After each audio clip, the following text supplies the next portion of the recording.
사도행전 제2장 1절부터 13절까지입니다. 오순절 날이 이미 이름에 저희가 다 같이 한 곳에 모였더니 호련히 하늘로부터 급하고 강한 바람 같은 소리가 있어 저희 앉은 온 집에 가득하며 불의 혀같이 갈라지는 것이 저희에게 보여 각 사람 위에 임하여 있더니 저희가 다 성령의 충만함을 받고 성령이 말하게 하심을 따라 다른 방언으로 말하기를 시작하니라.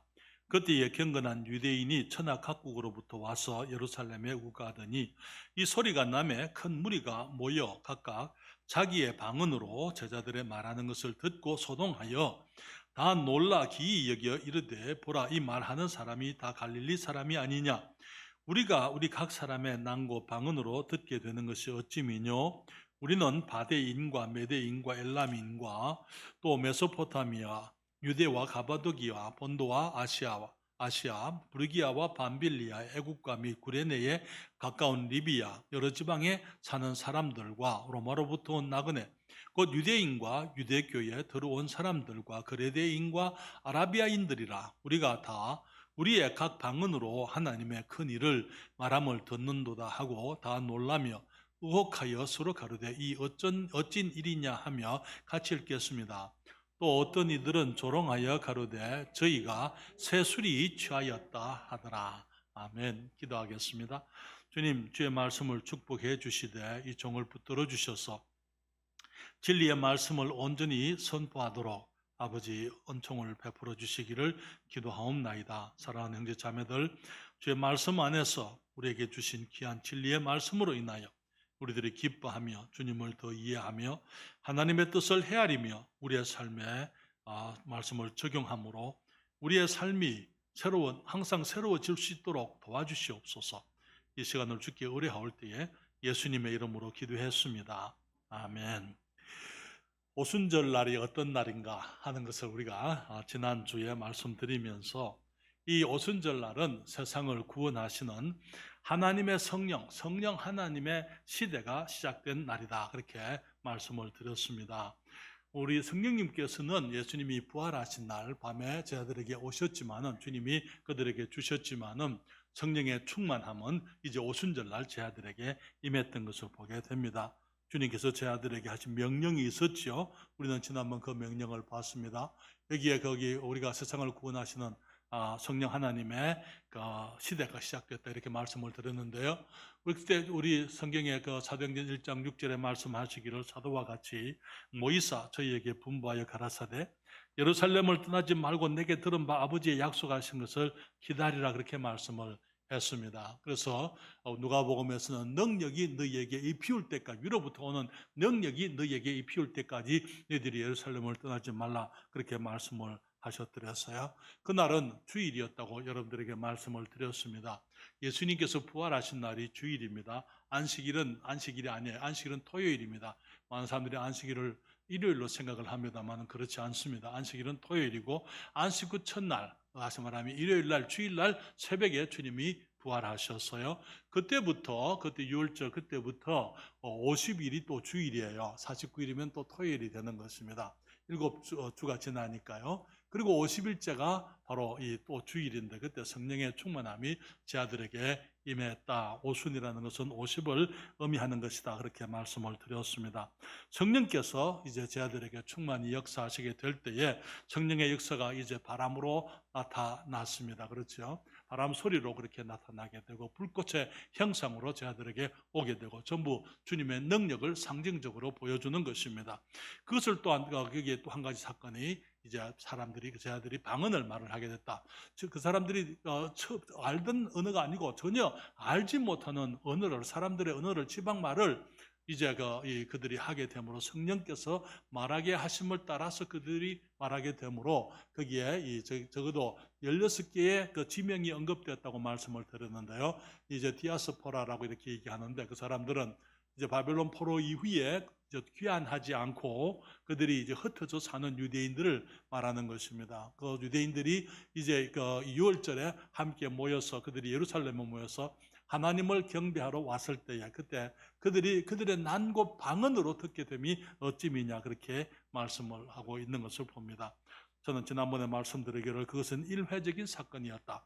반복되는 것이 아니라고요. 성경에 보게 되면은 여기에 그 다른 이제 성령께서 이방인들에게 임하는 그 일이 있을 때에 이 바람 소리라든지 불꽃 같은 그런 것은 나타나지 않았습니다. 그렇지만은 방언이 그들에게 있었기 때문에 이 다시 말하면 지방 말을 다른 말을 하게 됨으로 말미암아 성령께서 그들과 함께한 것을 우리가 이제 사도행전 10장의 고넬료 가정에서 우리가 보게 되는데요. 그래서 우리가 이것은 일회적인 사건이지 반복되는 것이 아니다. 다른 성경에서는 그런 일이 있었다고 말하고 있지를 않아요.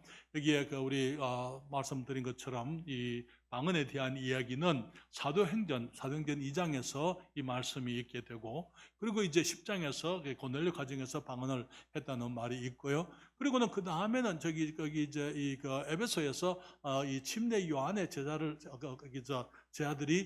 이제 저들이 주님의 이름으로 침례를 받을 때 그때 방언이 있었다고 그렇게 생각을 합니다. 그다음에 우리들이 이 고린도전서에서 12장부터 14장까지 그게 또 방언이 언급되어져 있는데, 그들이 하는 그 방언이 잘못된 것이기 때문에 그들을 이제 책망을 하고 그들이 방언을 바르게 행할 것을 이제 그들에게 가르치기 위해서 이제 사도 바울이 이야기하고 있는 것을 보게 됩니다. 어쨌든 이 방언이라고 하는 것은 오늘날 사람들이 말하는 방언은 지방 언어가 아니기 때문에 성경적인 방언이 아니라고 여러분들에게 말씀을 드렸습니다. 그리고 이제 이날은 어떤 날이었습니까? 그리스도의 복음의 첫 열매가 주님께 드려진 날이다, 그렇게 말씀을 드립니다. 오순절을 일컬어서 77절, 7안식일이 지나고 난 날이기 때문에 77절이라 이렇게 말을 하기도 하고요. 또 초실절이라고 이렇게 말을 하고 있는데요. 우리 출애굽기 34장 22절에 보면은 77절 곧 맥추의 초실절을 지키고 가을에는 수장절을 지키라 그렇게 얘기했습니다.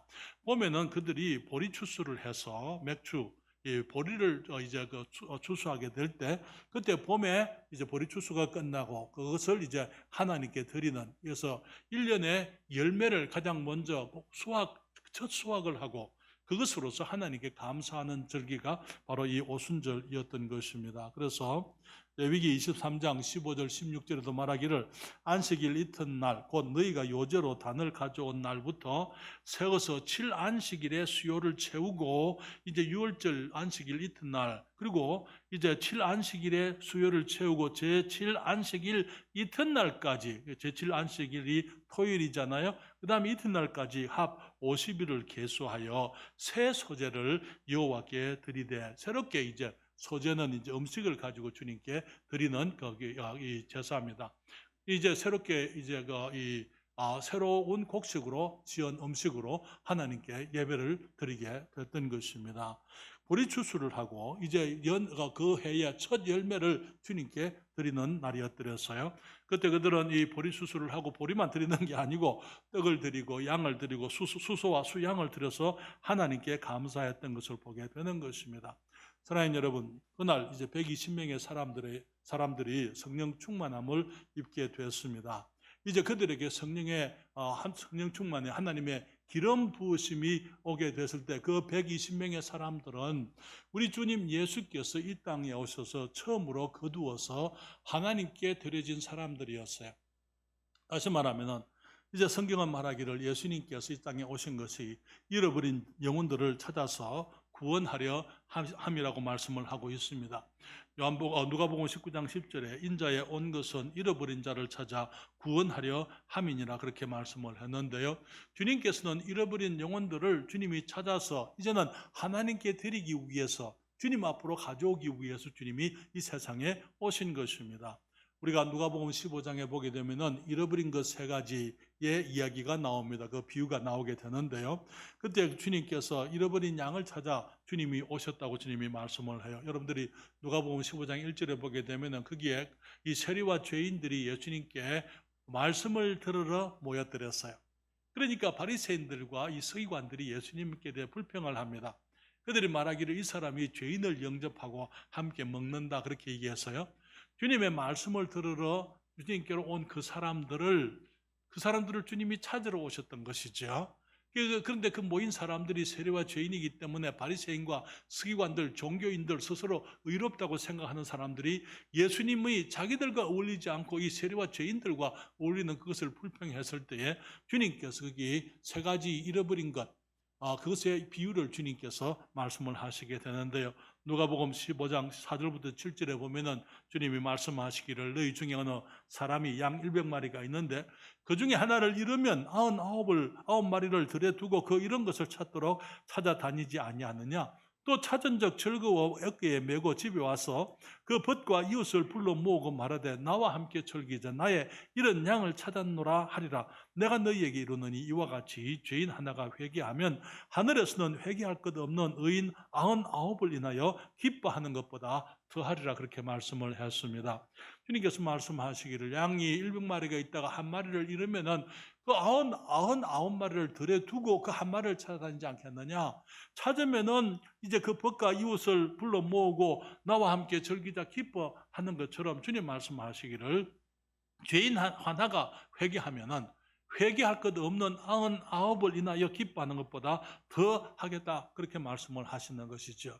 그들이 이 바리새인과 서기관들이 예수님께 이 세리와 죄인들에 대해서 불평했을 때 주님 말씀하시기를 이 사람들이 내가 찾은 어린 양들, 내가 하나님께 이제 내가 목자로서 그들을 찾아서 하나님께 데리고 가는 나의 양들이다. 그렇게 말씀을 하셨어요. 또 주님께서 잃어버린 동전을 찾아오셨다고 말씀을 하는데요. 누가복음 15장 8절부터 10절에 말하기를 여기에 그 어느 여자가 이 10드라크마가 있는데 드라크마는 동전을 말하는 거예요. 10개의 동전이 있었는데 하나를 잃으면 등불을 켜고 집을 쓸며 찾도록 부지런히 찾지 아니하겠느냐. 또 찾은 적 벗과 이웃을 불러 모으고 말하되 나와 함께 즐기자. 이런 드라크마를 찾았노라 하리라. 내가 너희에게 이르노니 이와 같이 죄인 하나가 회개하면 하나님의 사자들 앞에 기쁨이 되느니라. 그렇게 말씀을 했어요. 10개의 동전을 가지고 있다가 여인에게 있어서 거기에 지금도 마찬가지입니다만은 옛날에도 이 동전, 재물은 매우 귀중한 것이었어요. 특별히 혼자 사는 부인들, 과부들에게 있어서는 이 동전은 매우 중요한, 돈은 매우 중요한 것이었더랬어요. 10개가 있었는데 그 중에 하나를 잃게 되면은 그 하나를 찾도록 부지런히 쓸며 찾지 않겠느냐. 찾은 적 그것을 기뻐하는 것처럼 주님 말씀하시기를 이와 같이 죄인 하나가 회개하면 하나님의 사자들 앞에 기쁨이 되느니라. 주님 말씀하시기를 그 세리와 죄인들이 주님이 찾으러 오셔서 주님이 찾은 양들이라고 말씀하시고 그 세리와 죄인들이 주님께서 찾으러 오신 주님의 재산이라고 이렇게 말하고 있는 것입니다. 여인에게 동전이 매우 중요했던 것처럼 우리 하나님께는 사람 말고 재산이 없어요. 하나님은 사람이 전부예요. 여러분들 성경을 읽어보십시오. 주님께서 온갖 것들을 다 만드셨지만은 하나님께는 사람이 가장 귀중한 것입니다. 그렇기 때문에 그 귀중한 사람을 찾으러 주님이 하나님의 아들이 찾으러 오셨어요. 왜 그토록 귀중합니까? 주님께서는 단순히 사람들이 하나님의 축복만 누리는 것이 아니고 하나님의 일꾼들이 되기를 원하시는 거예요.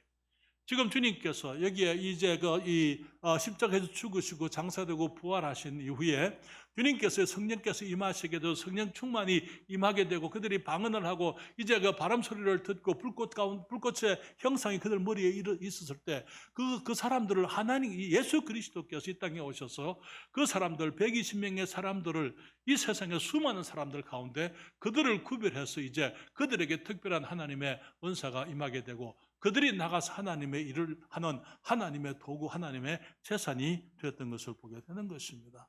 그래서 이 세리와 죄인들은 단순히 세리와 죄인이 아니에요. 사람들은 세리와 죄인이라고 무시하는지 모르지만은 우리 주님께는 그들이 하나님께서 잃어버렸다가 찾은 양들이요. 주님께서 잃어버렸다가 다시 찾은 주님의 재산이 되는 것입니다. 또 잃어버린 아들을 찾아서 주님 말씀하시기를 누가복음 15장 22절부터 24절에 아버지는 종들에게 이르되 제일 좋은 옷을 내어다가 입히고 손에 가락지를 끼우고 발에 신을 신기라. 그리고 살찐 송아지를 끌어다가 잡으라. 우리가 먹고 즐기자. 이 내 아들은 죽었다가 다시 살아났으며 내가 잃었다가 다시 얻었노라 하니 저희가 즐거워하더라. 그렇게 얘기했는데 우리 갈로 안에는 비로소라고 제가 넣어놨는데요. 영어의 성경에 말하기를 They began to be merry 그렇게 얘기했어요. 다시 말하면 그때부터 즐거워하기를 시작을 했다. 그러나 여러분 아버지가 아들이 없으면 즐거워할 수가 없어요. 아들도 아버지가 없이는 즐거울 수가 없는 것입니다. 아들이 돌아오게 될 그때에 비로소 그들이 아버지도 아들로 인해서 기뻐하게 되고 아들도 마찬가지로 아버지께 돌아왔기 때문에 기뻐하고 즐거워할 수가 있는 것입니다. 사랑하는 여러분, 주님 앞에 모였던 그 세리와 죄인들이 바로 하나님께서 말씀하시기를 나의 잃었던 자녀들이다. 그들이 내게 돌아왔다 말씀을 하고 있는 것입니다. 사랑하는 여러분, 그래서 그리스도의 복음의 첫 열매가 이제 우리 주님께서 사람들을 찾으러 오셔가지고 주님께서 우리를 위해서 죽으시고 장사되고 부활하신 이후에 주님을 믿는 믿음 가운데 구별되어진 사람들, 교회 안에서 하나님을 위해서 구별되어진 그 사람들에게 이제 주님께서 성령의 충만함으로 임하게 되고 그들이 하나님께로 드려지게 된 날인 것입니다. 다시 말하면 그들은 주님의 복음의 첫 열매였다는 것이죠. 우리 주님께서 직접 이 땅에서 거두신 주님의 첫 열매였더랬습니다. 그 사람들을 우리가 주님이 이제 하나님께 드려서 하나님께서 이 사람들을 받으시고 이들을 통해서 세상을 축복하고 하나님의 은혜가 온 세상에 퍼질 수 있도록 주님께서 역사하시기 시작하게 된 것이죠. 여러분, 첫 열매라는 뜻이 무엇입니까? 첫 열매이기 때문에 하나님께서는 생명 가운데서도 첫 열매는 첫 태생은 주님께 드려진다 그렇게 얘기했잖아요. 주님께서 열매들도 마찬가지 처음 맺는 열매를 다 주님의 것이라 그렇게 얘기를 했습니다. 그래서 이때 이제 그리스도인들이 첫 열매들로서 이제는 하나님께 드려지게 되는데 그 말은 무슨 말이냐면은 첫 열매가 맺는 것은 이제 계속적으로 열매가 맺어질 것을 의미하는 것이죠. 그렇기 때문에 이제 그들의 120명의 하나님의 사람들이 사도들과 함께 성령 충만함을 입고 그들이 나가게 되었을 때에 그리스도의 복음을 전하게 되고 그 복음으로 인해서 지금까지 계속적으로 하나님의 나라의 열매가 맺어지고 있는 것을 우리가 보고 있는 것입니다. 그 열매가 지금 우리에게까지 계속되었고 또 앞으로도 주님 오실 그때까지 우리를 통해서 계속 되어야 하는 것이죠. 우리가 또 한 가지 세 번째 볼 수 있는 것은요, 이 오순절은 교회를 통한 하나님의 구령 사역이 시작된 날이다라고 말씀을 드립니다. 우리 주님께서 교회를 세우시겠다고 말씀했을 때에 그때에 주님께서 교회에 천국의 열쇠를 주신다고 말씀을 하고 있습니다. 마태복음 16장 18절 19절에 주님 말씀하시기를 또 내가 내게 이르노니 너는 베드로라 내가 이 반석 위에 내 교회를 세우리니 음부의 권세가 이기지 못하리라. 내가 천국 열쇠를 네게 주리니 네가 땅에서 무엇이든지 매면 하늘에서도 매일 것이요 네가 땅에서 무엇이든지 풀면 하늘에서도 풀리리라 그렇게 말씀을 했습니다. 사랑하는 여러분, 주님께서 교회를 세우시게 되면은 주님께서 자기 자신을 반석이라고 말씀하고 계세요. 내가 이 반석 위에다가 너 베드로를 가지고 교회를 세우겠다 말씀을 하시는 것이죠. 이 베드로라는 그 단어는 페트로스라는 그 단어는 돌이라는 뜻입니다. 여기 주님께서 반석이라고 말씀을 했을 때 이 반석은 페트라라는 것이에요. 그 페트라는 큰 안반을 말하는 것입니다. 큰 안반 위에다가 이제는 그 돌들을 가지고 주님께서 교회를 세우신다고 말씀을 했어요. 그 돌이 어떤 사람들이 돌입니까? 베드로라고 말했을 때 그 베드로, 주님께서 언제 베드로에게 베드로라는 이름을 주셨습니까? 그것은 주님께서 여기에 말씀하시기를 이게 사람들이 나를 누구나 하느냐 그랬을 때에 제 아들이 말하기를 예수님, 어떤 사람들은 예수님을 예레미야라고 말씀하기도 하고 엘리야라고 말씀을 하기도 하고 선지자 중에 한 사람이라고 하기도 하고 침례 요한이라고 말하기도 합니다. 주님 말씀하시기를 너희는 나를 누구라 하느냐 그렇게 물으셨어요. 그런데 제자 중에 베드로가 말하기를 주는 그리스도시요 살아계신 하나님의 아들이십니다. 그렇게 믿음의 고백을 처음으로 우리 사람들 중에 처음으로 베드로의 입에서 예수님에 대한 믿음의 고백이 나오게 된 것입니다. 저는 그리스도시요 살아계신 하나님의 아들이십니다. 그때 주님께서 말씀하시기를 바요나 시몬아 네가 복이 있도다. 이를 내게 알게 하시는 혈육이 아니요 하늘에 계신 내 아버지시니라 말씀하시고는 지금 이 말씀을 하시는 거예요. 또 내가 내게 이르노니 너는 베드로라. 믿음의 고백을 한 그리스도인들 신자들 하나님께서 이제 집을 세우시는데 하나님의 교회 주님의 집을 세우시는데 이제 큰 기초돌이 되도록 주님께서 그를 베드로에게 말씀하시는 것이죠. 그리고 음부의 권세가 이기지 못한다 그렇게 말씀을 했는데요. 교회와 음부의 권세, 지옥의 권세, 마귀의 권세 사이에는 끊임없이 갈등이 있어 왔습니다. 그리고 지금 이제 사탄이 에덴 동산에서 이제 사로잡은 그 영혼들, 그래서 음부의 그 문 바깥에 있는 음부의 권세 안에, 여기 영어 성경에 보이는 그 gates of hell 그렇게 얘기했는데 음부의 대문을 말하는 거예요. 그것이 감당할 수가 없다. 교회를 감당할 수가 없을 것이다. 무슨 말이냐면은 음부의 문 너머는 지금 갇혀 사탄에게 사로잡힌 수많은 영혼들이 있는데 교회가 그 문을 깨뜨리고 들어가서 그 영혼들을 끄집어 내오는 그 구출해야 된다 그 말이에요. 이 때문에 음부의 권세가 이기지 못하리라. 그리고 말씀하시기를 내가 천국의 열쇠를 내게 주리니, 여기서 나는 물론 상대 1차적으로는 베드로입니다만 베드로만을 얘기하는 것이 아닙니다. 교회를 말하는 것이죠. 내가 천국 열쇠를 내게 주리니 네가 땅에서 무엇이든지 매면 하늘에서도 매일 것이요 내가 땅에서 무엇이든지 풀면 하늘에서도 풀리리라. 그렇게 말씀을 하신 것을 보게 됩니다. 사랑하는 여러분, 그리고 또 주님께서 우리 이 요한복음 20장 21절부터 23절에도 말씀하십니다. 예수께서 또 가라사대 너희에게 평강이 있을지어다.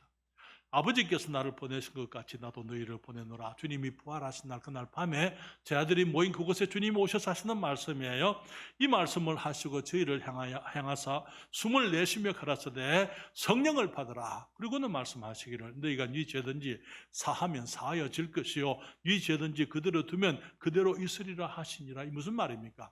죄 사함을 사람들의 죄를 사할 수 있습니까? 그게 아니고 이제는 성령의 능력으로 그리스도의 복음을 가지고 사람들에게 전파하게 되면 복음을 믿는 사람들은 죄 사함을 얻습니다. 그러나 복음을 믿지 않는 사람들은 죄 사함을 받지 못하는 것입니다. 그렇기 때문에 우리가 복음을 전하면 사람들이 죄가 용서를 받게 되고 구원을 받게 되어져 있어요. 만약에 우리가 그리스도의 복음을 전하기를 중단하게 되면 사람들은 죄 사함을 얻을 수가 없는 것입니다. 이날 오순절날 처음으로 주님의 교회가 세상으로 나가서 이제 천국 열쇠로 천국의 문을 열었던 것을 보게 되는 것이죠. 그들이 나가서 그리스도의 복음을 우리 다음 주에 이제 다음 수요일 날 베드로의 설교를 우리가 함께 생각을 해보게 될 거예요. 그때 그 그리스도의 복음을 전합니다. 그리스도의 죽으심과 부활을 증거하게 되는 것입니다.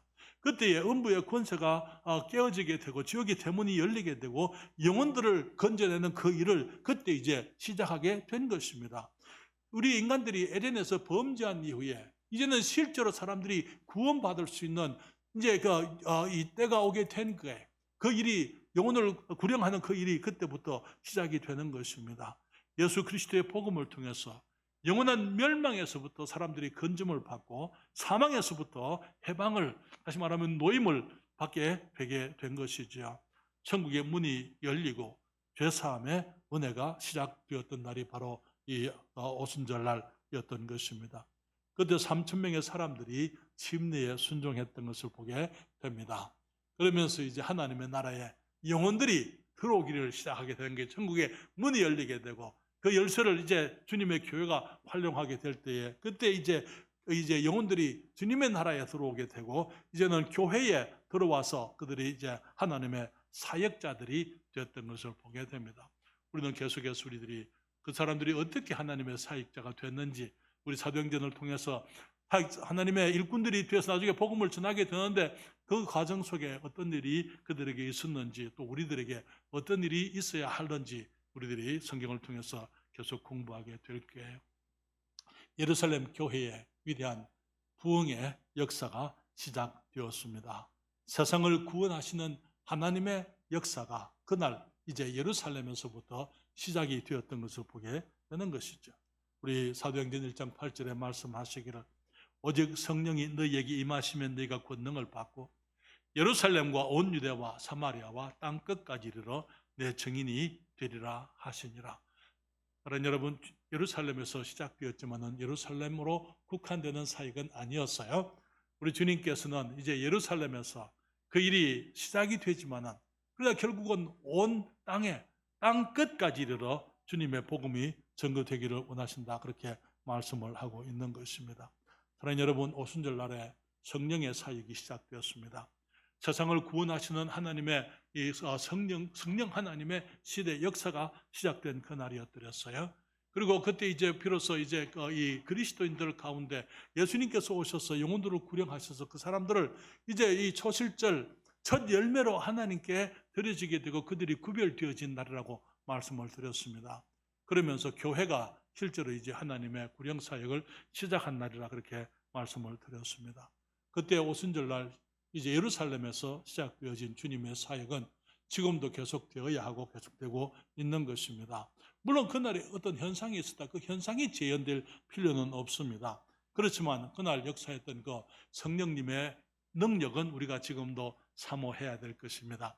그리고 성령께서 이제 우리들이 삶이 주님께 드려지게 될 그때에 우리들을 주님께서 취하시고 우리들을 받으시고 우리들을 사용하셔서 또 이제 우리들을 통해서 계속적으로 새로운 열매들이 맺게 해야 될 줄 믿습니다. 사랑하는 여러분, 이제 오순절날 시작되어진 그 사역이 우리 주님이 재림하실 그날까지 계속될 겁니다. 그 역사 가운데서 지금 우리는 이 세종에서 이 복된 사역을 이제 우리가 물려받았고 또 그 사역을 우리가 계속해야만 되는 것입니다.